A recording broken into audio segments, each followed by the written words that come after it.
A pilot clutched his wife's photo as he headed into battle, but somehow ended up 50 years in the future. A magnetic disturbance shattered a car's windows. A mother and son stood frozen at the sight before them. They rushed out to see what happened. A plane had crashed into the nearby creek. Mary pulled out her phone and called for help. That's when Jason noticed the pilot was still inside. Mary quickly hung up and ran toward the wreck. The plane was already catching fire. Jason shouted for his mom to be careful. Mary pried open the cockpit glass. Luckily, the pilot was still alive. Mary helped him up and tried to get him out, but Cole went back into danger, just to grab his wife's photograph.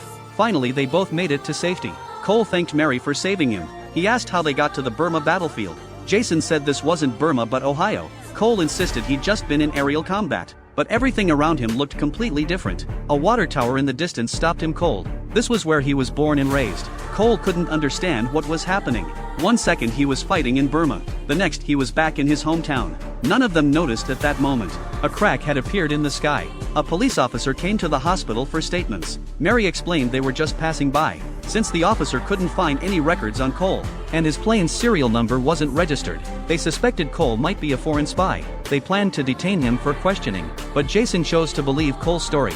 He snuck into the hospital room. He told Cole the police were investigating him, and they wanted to lock him up. Cole got agitated hearing this. He knew only Jason was willing to help, so he gave Jason the chocolate from his jacket. Cole asked for his help. Just then the officer appeared.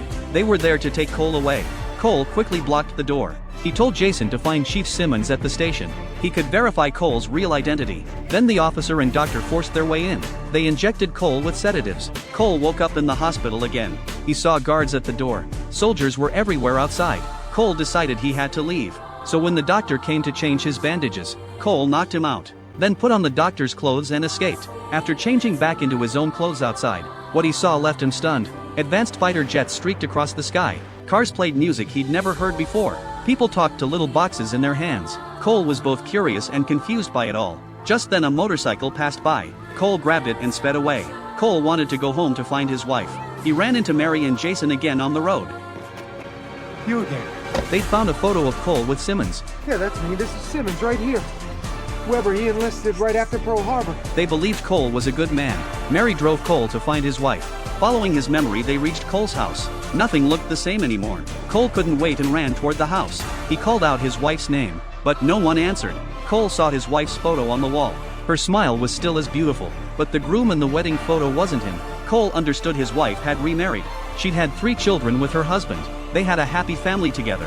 Heartbroken, Cole went outside. Mary pulled out her phone to search for information about Cole. She discovered Cole had died 50 years ago.